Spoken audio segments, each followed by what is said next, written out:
एक वक्त वो भी देखा जब नेता के साथ कुछ लोग आते, फीता काटते, फोटो खींचते, उसके बाद लोग भी गायब, नेता भी गायब।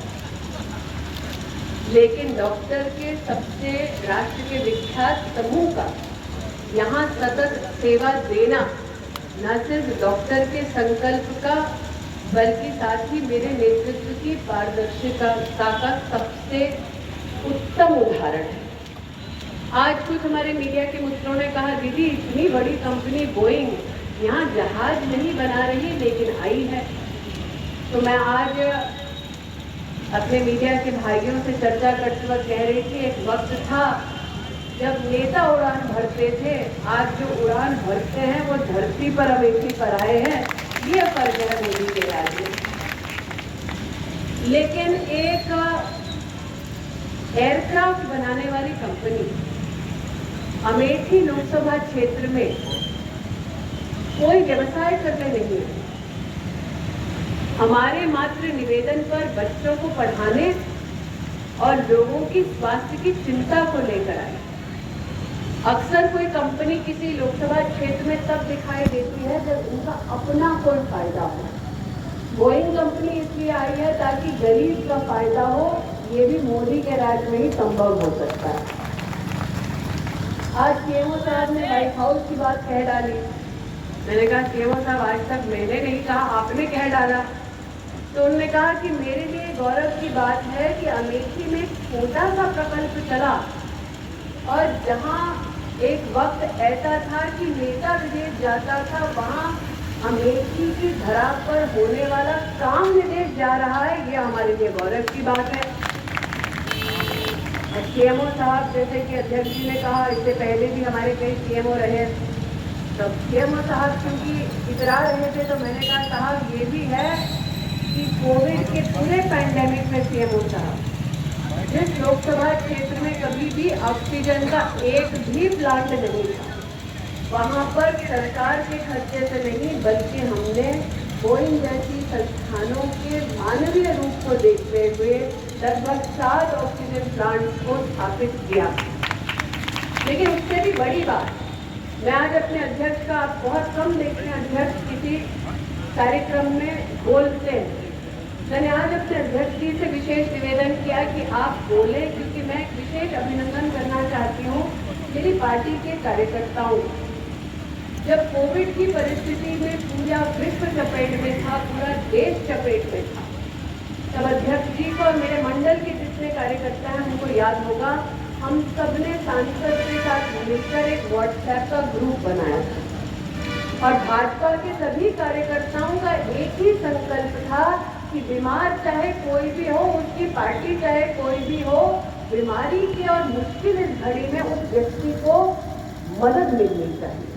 मुझे आज भी याद है, अध्यक्ष जी को भी याद होगा, हमने कांग्रेस के कई नेताओं को मैंने स्वयं फोन करके बोला कि अब है विपदा की घड़ी, तुम अकेले हो लेकिन घबराना नहीं। मैं सिर्फ भाजपा की सांसद नहीं हूँ, मैं अमेठी की बीवी हूँ। इससे अपनी राजनीति छोड़ो, घर में कोई मुसीबत हो, कोविड की परिस्थिति में मुझे बुलाओ, मुझे बताओ। और हमने राजनीति को दूर रख के एक दूसरे की मदद की और उसका परिणाम ये हुआ कि अमेठी लोकसभा क्षेत्र एक क्षेत्र ऐसा है जिसमें ऑक्सीजन की कमी की वजह से एक भी मरीज का देहांत नहीं हुआ। बड़ी उपलब्धि है अमेठी का ये मानवीय रूप। हमने राजनीति छोड़ी, हमको उकसाया गया, हमको कई विषयों पर बार बार, मैं तो अचंभित थी कि विपदा की घड़ी में अपमानित किया गया, लेकिन हमने कहा कि विपदा की घड़ी है, ऐसी घड़ी में राजनीति नहीं होगी। हम सब नरेंद्र मोदी जी के नेतृत्व में, योगी जी के सहयोग से, मैं आज सीएमओ साहब, जिला प्रशासन की टीम को, सीडीओ साहब विशेष अभिनंदन देती हूँ कि वैक्सीनेशन का काम भी, टीकाकरण का काम भी बड़ी सरलता से हर क्षेत्र में, हर समूह में, हर नागरिक तक पहुंचा। इसके लिए आप सब अभिनंदन के पात्र हैं। जो कहते हैं राजनीति काम हो गया, किसी को याद नहीं। आपने टीकाकरण करके जिस प्रकार के जानें बचाई हैं, आपने, प्रशासन के सभी अधिकारियों ने, उसके लिए हम जितना आभार माने उतना कम है, क्योंकि अमेठी ने वो वक्त देखा है जब गरीब को अपने हाल पर छोड़ दिया जाता था। आज अमेठी का नागरिक इस बात का साक्षी है कि अगर ऐसा प्रशासन और ऐसा नेतृत्व ना होता तो न जाने कितनों के घर उजड़ जाते। सब सुरक्षित है, इसके लिए आपका विशेष आभार। कि भाई कितना काम किया, कैसे काम किया, आज मैं एक स्पष्ट रूप से बोलना चाहती हूँ और जो पुराने कार्यकर्ता हैं, जो वरिष्ठ नागरिक हैं, वो इस बात को स्वीकार करें। अमेठी कभी भी राजनीतिक शक्ति से अछूता नहीं रहा। अमेठी ने कई प्रधानमंत्री दिए, कांग्रेस की सरकार को देखा, सपा की सरकार को देखा, जो प्रदेश में सरकार चलाते उनको कांग्रेस का समर्थन रहा। इतना समर्थन रहा कि चुनाव भी कभी कांग्रेस पार्टी यहां से अकेली नहीं लड़ पाई।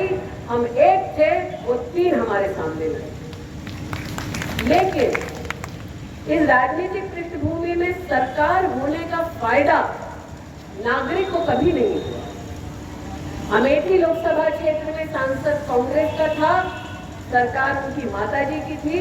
अमेठी लोकसभा क्षेत्र में विधायक सपा के रहे, कांग्रेस के रहे, लेकिन मोदी योगी के राज में मेडिकल कॉलेज आया, ये सत्य है। अमेठी का सांसद कांग्रेस का रहा, सरकार उनकी माताजी की रही, लेकिन ट्रॉमा सेंटर मोदी योगी के राज में आया, सीटी स्कैन की मशीन योगी मोदी के राज में आई, बोइंग योगी मोदी के राज में आया। अमेठी में सांसद कांग्रेस का रहा, माताजी की सरकार रही, यहाँ पर दोस्त के साथ साइकिल पर बैठकर सैर करते थे, विधायक सपा के उनके साथ मंच पर एक दूसरे को फूलहार चढ़ाते थे, लेकिन बाईपास मोदी ने बनाया। और इसीलिए आज आपकी प्रतिनिधि, आपकी दीदी होने के नाते मैं संतोष का स्मरण भी करती हूँ, इस संतोष को व्यक्त भी करती हूँ कि प्रधानमंत्री मोदी जब साल 2014 में आए तब उन्होंने आपसे अपील की थी कि एक मौका दीजिए। कुछ वोटों से चूक गई, लेकिन अमेठी का साथ नहीं छोड़ा। 19 में प्रधानमंत्री जी पुनः पधारे, कहा कि 5 साल मेरी बहन ने मदद की है, मेहनत की है, अब एक मौका दीजिए।